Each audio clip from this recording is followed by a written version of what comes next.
Review of అహం reboot. యాక్చువల్గా ఈ మూవీని 2 years బ్యాకే స్టార్ట్ చేశారు, బట్ థియేట్రికల్ రిలీజ్ చేద్దాం అనుకున్నారు కానీ ఆపేశారు. ఎందుకంటే దీని డ్యూరేషన్ అనేది జస్ట్ 1 hour 30 minutes మాత్రమే ఉంది. సో వాళ్ళు ఏంటంటే ఓటీటీకి ఇచ్చేద్దాం, తక్కువ డ్యూరేషనే కదా అని చెప్పేసి ఆహా ప్లాట్ఫామ్కి అయితే ఇచ్చేశారు. సో అది June 30th అయితే వాళ్ళు ఆహా ప్లాట్ఫామ్లో రిలీజ్ చేశారు.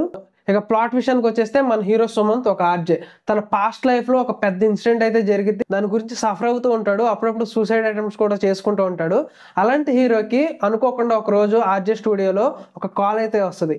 సో ఆ కాల్ చేసింది ఎవరు, ఆ కాల్ చేయడం వల్ల తన లైఫ్లో జరిగిన ఇన్సిడెంట్స్ ఏంటి అండ్ తన ప్రాబ్లం నుంచి తను బయటపడ్డా లేదా అనేది అయితే మిగిలిన ప్లాట్. అండ్ ఇక ఓవరాల్గా మూవీ ఎలా ఉందనే విషయానికి వచ్చేస్తే మూవీ అనేది just 1 hour 30 minutes duration.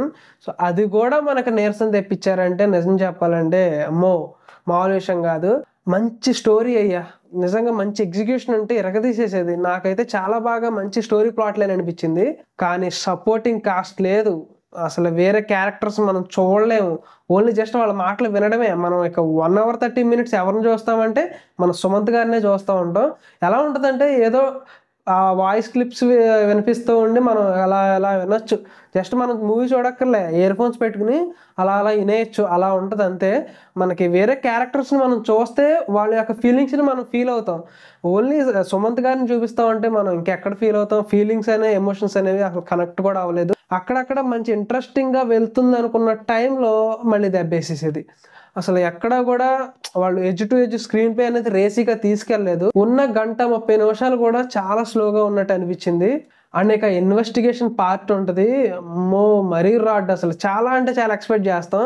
Investigation part కూడా మనకి ఏమైనా చూపిస్తారా అంటే ఉండదు.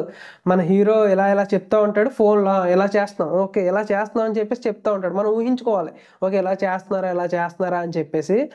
అదైతే కొంచెం ఏదో కొత్తగా ట్రై చేశారు, ఏదో డిఫరెంట్గా ఉంటుందని చెప్పేసి, బట్ అదైతే వర్కౌట్ అవ్వలేదు అనిపించింది నాకు. ఏదైనా ఒక సీన్ రన్ అవుతున్నప్పుడు మనం దాన్ని చూస్తే దాని ఎమోషన్ కనెక్ట్ అవుతాం, బాగుంటాయి. అది అలాంటిది చూపించుకోకుండా మీరు ఊహించుకోండి అని చెప్పేసానంటే అంత ఊహించుకోలేము. ఎందుకంటే ఎదురుగా మన హీరో ఉంటాడు, హీరో పెట్టే ఎక్స్ప్రెషన్స్కి మనం రియాక్ట్ అవ్వాలి. ఓకే ఇదా అని చెప్పేసి రియాక్ట్ అవుతూ ఉండాలి.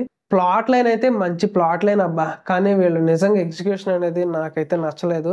నేనైతే డిసప్పాయింట్ అయ్యాను ఖచ్చితంగా. మూవీ మీద చాలా ఎక్స్పెక్టేషన్స్ ఉండే, ట్రైలర్ చూసినప్పుడు కొత్తగా ఇంట్రెస్టింగ్గా ఉండిపోతుంది అని చెప్పేసి అనుకున్నాను, కానీ ఏం వర్కౌట్ అవ్వలేదు. అండ్ సినిమాటోగ్రఫీ కూడా ఏమీ లేదు, ఉన్నది ఒక స్టూడియోలోనే ఒక రూమ్లో మొత్తం తీస్తారు. సినిమాటోగ్రఫీ ఉండదు, పెద్ద బడ్జెట్ ఖర్చు ఉండదు.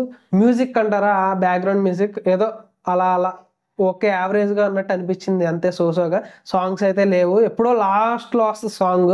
ఆ సాంగ్ ఉంటే టైంకి కూడా మనకు ఉండదు, స్కిప్ చేసేస్తూ ఉంటాం మనం. అండ్ ఇక సెట్ బ్యాక్ డ్రాప్ కూడా ఏముండదు, జస్ట్ ఒక రూమ్, ఆ రూమ్లో వెనకాల ఏదో కొంచెం డిజైనింగ్ ఉంటుంది అంతే. పర్లేదు, ఆ రూమ్ వరకు అయితే బాగుంది. అండ్ ఇక పర్ఫార్మెన్స్లో మన సుమంత్ గారి యాక్టింగ్ అయితే డీసెంట్గా ఉంది, బట్ మనం తన నుంచి ఎక్కువగా ఎక్స్పెక్ట్ చేసేదంటే ఎమోషనల్. తన ప్రీవియస్ మూవీ ఏదైతే ఉందో మళ్ళీ రావా, మన అందరికీ ఫేవరెట్ మూవీ అది. దానికి మనం చాలా కనెక్ట్ అవుతాం. ఆయన యాక్టింగ్ ఏంటి అన్నీ బాగా వర్కౌట్ అయినాయి. మేమేం ఎక్స్పెక్ట్ చేస్తున్నాం అంటే ఆయన్ని అలాంటి టైప్ ఆఫ్ రోల్స్లో చూడాలని చెప్పేసి మనం ఎక్స్పెక్ట్ చేస్తాం, బట్ ఎలాంటి రోల్ అనేది తను వర్కౌట్ అవ్వలేదు. తన స్టైలింగ్ కూడా ఏదో ఆడ్గా ఏదో విగ్ తీసుకొచ్చి తగిలిచ్చినట్టు అనిపించింది, అంత సెట్ అవ్వలేదు వెనకాల. ఈ మూవీ గురించి చెప్పడానికి కూడా పెద్ద ఏమీ లేదు, ఎందుకంటే 1 hour 30 minutes వాళ్ళు చాలా తక్కువగా చేద్దామనే చూశారు. బట్ సపోర్టింగ్ క్యాస్ట్ ఉండడం అయితే మనకు కొంచెం ఇంకా ఇంట్రెస్టింగ్గా ఉండేది. స్క్రీన్ ప్లే అనేది కొంచెం రేసీగా, కొంచెం ఇంకా ఇన్వెస్టిగేషన్ పార్ట్ అనేది బాగా చూపించుంటే ఇంకా బెటర్గా ఉండేది. నాకైతే జస్ట్ బిలో యావరేజ్ అనిపించింది. సో ఇది ఈ అహం రీబూట్ రివ్యూ అయితే. నెక్స్ట్ రివ్యూతో మళ్ళీ కలుద్దాం. మీకు ఎవరైనా ఇంట్రెస్టెడ్ ఉంటే వెళ్ళి ఆహాలో చూడండి, ఆహాలో స్ట్రీమ్ అవుతుంది. నెక్స్ట్ రివ్యూతో మళ్ళీ కలుద్దాం. Until then by.